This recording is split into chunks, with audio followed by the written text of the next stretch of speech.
Hi folks. A few years ago, I attended a conference put together by Douglas Rushkoff that aimed to bring tech-minded people together to try and create an internet that came closer to the idealistic communal visions people had during its infancy. I had come to the conference because as a librarian, I had noticed the way ebooks had gotten locked down with DRM software that made them impossible to share. I had an idea to fix this, but it turns out ebooks are beyond fixing at this point. But that will be the subject of another video. In any case, it was one of these unconferences that encourages participation from everyone there.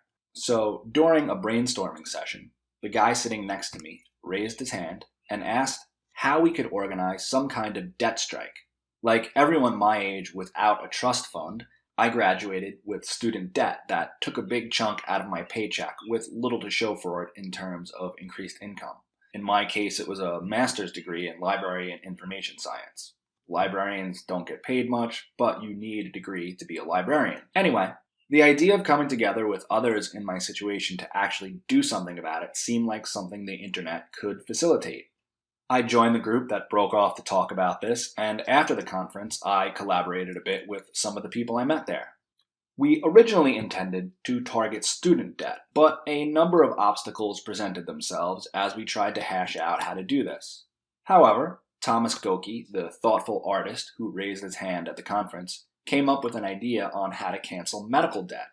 It turns out that debt traders and collectors trade medical debt on an open market for pennies on the dollar.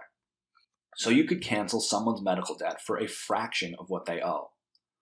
Although this fell short of what we had envisioned, it seemed like a great way to exploit capital's own shady system for the benefit of human beings. The project pivoted, as tech entrepreneurs say. Goki created a charity called Rolling Jubilee that accepted donations, which he used to buy up and cancel people's medical debt.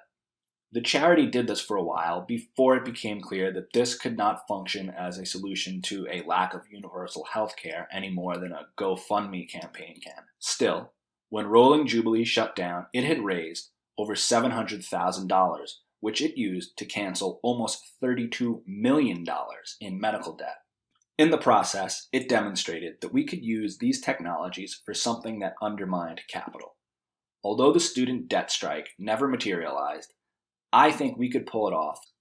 Like anyone who does not come from obscene amounts of money, I took out loans to finance my education that I'm still paying off. I'm luckier than most in that my wife's salary has allowed us to buy a home and start a family despite this, but for many people, student debt keeps these things out of reach.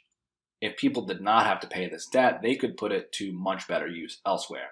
Although I do not have the coding skills, I understand the technology enough to know that it would not take much to create the kind of app or website we would need to connect people to facilitate a debt strike. It would work something like this. People sign up and pledge to not pay their student loans once enough people have taken this pledge.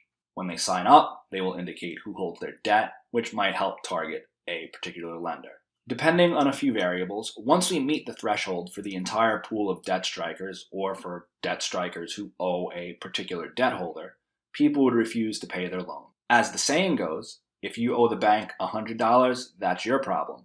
If you owe the bank $100 million, that's the bank's problem. Well, the combined amount of student debt in this country is over $1.5 trillion. Even if only a small percent of those with student loans committed to this pledge, it would give significant bargaining leverage to drastically slash this debt, if not cancel it outright. This seems like such an obvious move that I still don't know why we have not done this yet. The fact that programmers tend to skew liberal or even libertarian might explain it. But I know there are leftist coders out there, and it would only take a handful of them to pull it off. Maybe even just one if they had the right skill set.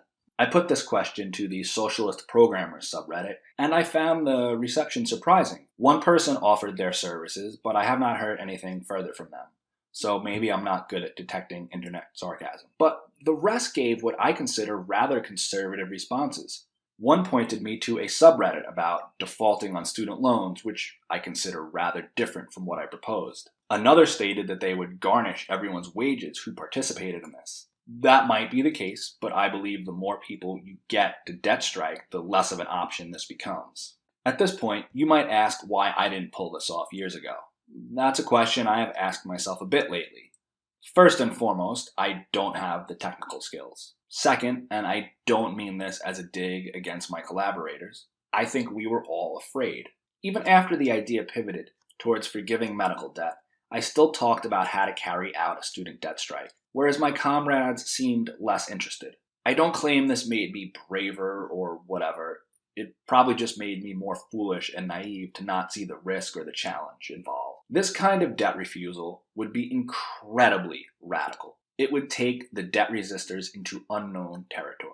A friend of mine called this idea economic terrorism, which I think is a bit of an overstatement, but I do think it would be a radical break to say you won't pay your debts. It would be a step into the unknown, and I think that is why people don't want to do it. I worry about the backlash this could cause, and I worry that popping the student debt bubble could create another economic crisis. So it is very possible a debt strike is misguided.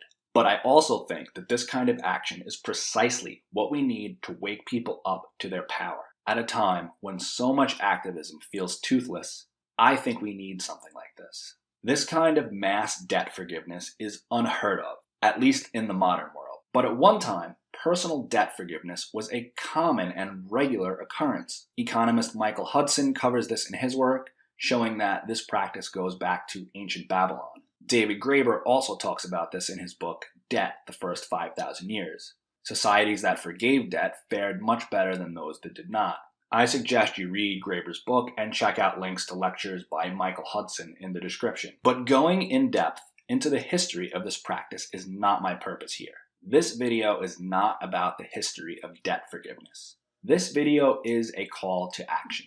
To anyone who has programming skills, useful knowledge of the student loan system, or relevant organizing experience, get in touch with me. I want to make this happen. Here's an email I have set up specifically for this purpose. I want to build a platform that can facilitate a debt strike. In order to do this, we will primarily need people with technical skills. But people who understand the student debt system can also help us target our debt strike. They might help us figure out how many people we will need on board for an effective strike. It also might make sense to target specific debt holders, and again, people who have some knowledge of this can help.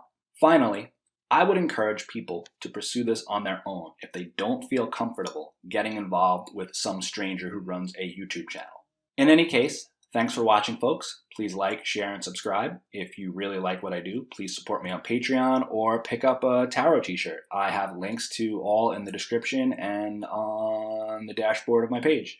This has been Rebel Base, and remember, all generalizations are stupid, so never speak in absolutes.